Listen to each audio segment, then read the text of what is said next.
दोस्तों, कभी king of good times कहे जाने वाले विजय माल्या, जिनके ठाट बाट और शानो शौकत की कहानियां गोवा के किंगफिशर विला की दीवारों में गूंजा करती थी, आज फिर से चर्चा में है। लेकिन इस बार ना तो उनकी चमचमाती पार्टियां हैं, ना ही शराब के ग्लासों की खनक।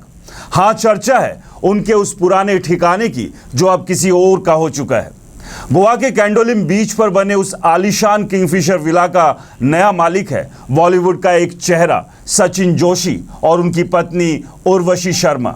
और हाँ, विला का नाम भी बदल गया है, अब इसे कहते हैं किंग्स मैंशन। सुनने में तो ऐसा लगता है जैसे कोई पुरानी राजसी हवेली फिर से जाग उठी हो, लेकिन असल में ये माल्या के बुरे वक्त की निशानी है जिसे अब नया रंग रूप दिया जा रहा है। क्या माजरा है, आइए थोड़ा पीछे चलते हैं। विजय माल्या, जिन्हें एक वक्त में भारत का बिजनेस बादशाह माना जाता था, Kingfisher airlines, royal Challengers Bengaluru और वो चकाचौंध भरी पार्टियां जहां बॉलीवुड के सितारे, बिजनेसमैन और सियासतदान शराब के जाम छलकाते थे। लेकिन ये सब तब की बात थी जब माल्या की जिंदगी में सूरज चमक रहा था। फिर आया 2016, जब आईडीबीआई बैंक के 900 करोड़ रुपए के कर्ज ने उनके साम्राज्य की नींव हिला दी। भारतीय एजेंसियां जब उनके पीछे पड़ी तो माल्या साहब चुपके से लंदन की उड़ान भर गए, पीछे छोड़ गए अपने कर्ज, कानूनी पचड़े और वो किंगफिशर विला जो कभी उनकी शान का प्रतीक था। अब बात उस विला की। 12,350 वर्ग फीट में फैला ये ठिकाना 3 एकड़ की जमीन पर बना है। प्राइवेट स्विमिंग पूल, हरे भरे लॉन, डांस फ्लोर और नकली तालाब, ये सब कुछ ऐसा कि मानो हॉलीवुड की किसी फिल्म का सेट हो। कभी यहाँ लग्जरी कारों की कतारें लगती थी और पार्टियों की रौनक गोवा की रात को जगमगा देती थी। लेकिन जब माल्या का बुरा वक्त आया तो बैंकों ने इस विला को जब्त कर लिया। स्टेट बैंक ऑफ इंडिया की अगुवाई में बैंकों ने इसे नीलाम करने की ठानी। 3 बार नीलामी हुई लेकिन खरीदार नहीं मिला। आखिरकार बॉलीवुड अभिनेता और बिजनेसमैन सचिन जोशी ने इसे 73 करोड़ रुपए में खरीद लिया। कीमत भी कम कर दी गई थी क्योंकि माल्या का नाम अब शायद वो जादू नहीं बिखेर पा रहा था। सचिन जोशी कौन है?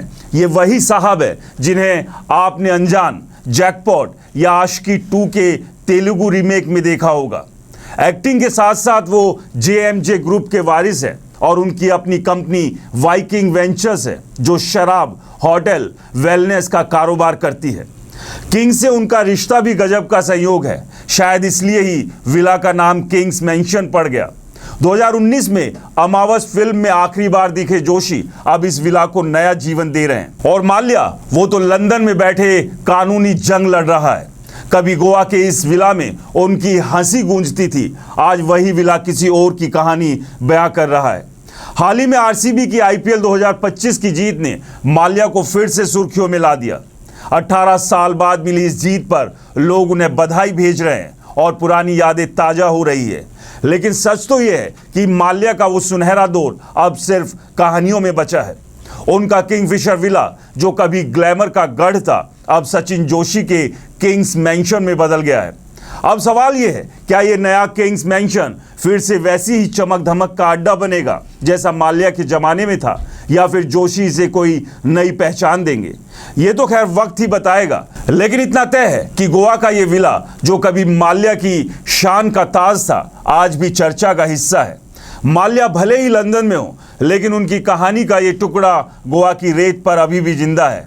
बस अब इसका रंग रूप और मालिक बदल चुके हैं। तो जनाब, ये है उस किंग ऑफ गुड टाइम्स की कहानी जिसके अच्छे दिन अब सिर्फ यादों में बचे हैं। और ये विला, ये तो एक मूक गवाह है वक्त बदलने का और किस्मत पलटने का। नमस्कार।